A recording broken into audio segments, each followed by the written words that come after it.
The Korean War has been labeled the Forgotten War, and when we realized that Living in Iowa had never produced a story about the Korean War, it drove home the truth about that designation. So in an effort to give credit where credit is due, we have invited Robert Gates to set the record straight. Robert fought in Korea in 1951 and 52 with the 1st Marine Division, battling in the east central mountains of Korea. Bob, welcome to Living in Iowa. Thank you. Why was it called the Forgotten War?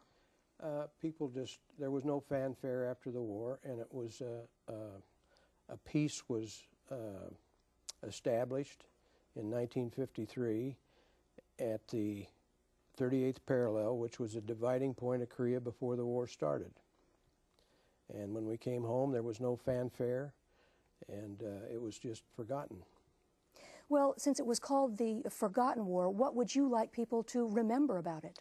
Well, that we had casualties like any other war, and that we freed a people, and they're free still today. Mm-hmm. What was your job in the war, and give us an idea of where you were and what sort of experiences you had? Well, I was in an infantry company, HOW 37, 1st Marine Division. I was first got over there, I was 19 years old.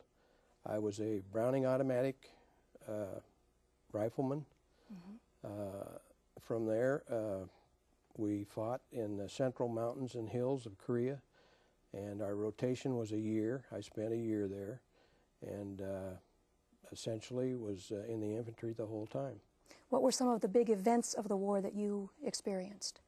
Well, the biggest thing, of course, was combat, but the biggest thing to me, I had a buddy that we were in the same company together, and we had went to high school together, joined the Marines together right out of high school, and he was killed in May 31st of 1951. Mm-hmm. And that was a tragedy. Yes.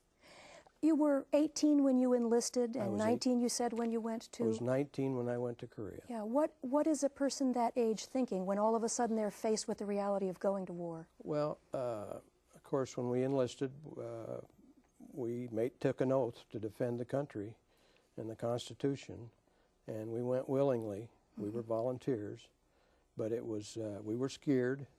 But once you get into battle, and you're always scared, but when you have a job to do, mm-hmm. and when you get into that job, then that kind of fades away, and then after the battles are over, then you're kind of in a morbid state from casualties and the horrors of war. Yeah. What are the predominant images that you were left with from that war? The carnage, the tragedies of losing buddies, mm-hmm. and the carnage on the other side as well as the killing and the maiming. Mm-hmm. What do you think of all this coverage of this present war now? I'm not too thrilled about it. I don't think that they should cover it like they do. I think it should have some coverage, but I think it has too much. Why is it too much? It's too many armchair generals that are giving their opinions, which they really shouldn't be able to do that because they really don't know what's going on.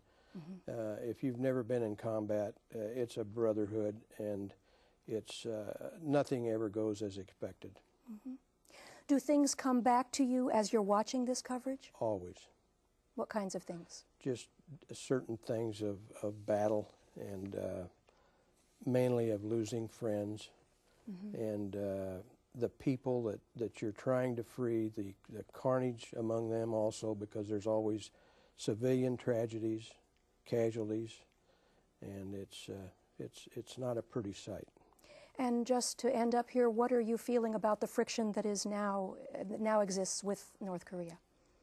It's a problem. They're a communist, Stalinist regime, and I'm afraid someday that we'll have to face that again.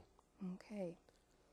Well, anything else you'd like to tell us about your... Well, I just appreciate you inviting me so we could tell a little bit of our story about the Korean War, the Forgotten War, so forth. And all the young people that have fought in wars, if they look back when they get to be older, that they'll know that they made a little difference in freedom of somebody else's lives. Well, thank you so much for being here. We appreciate it.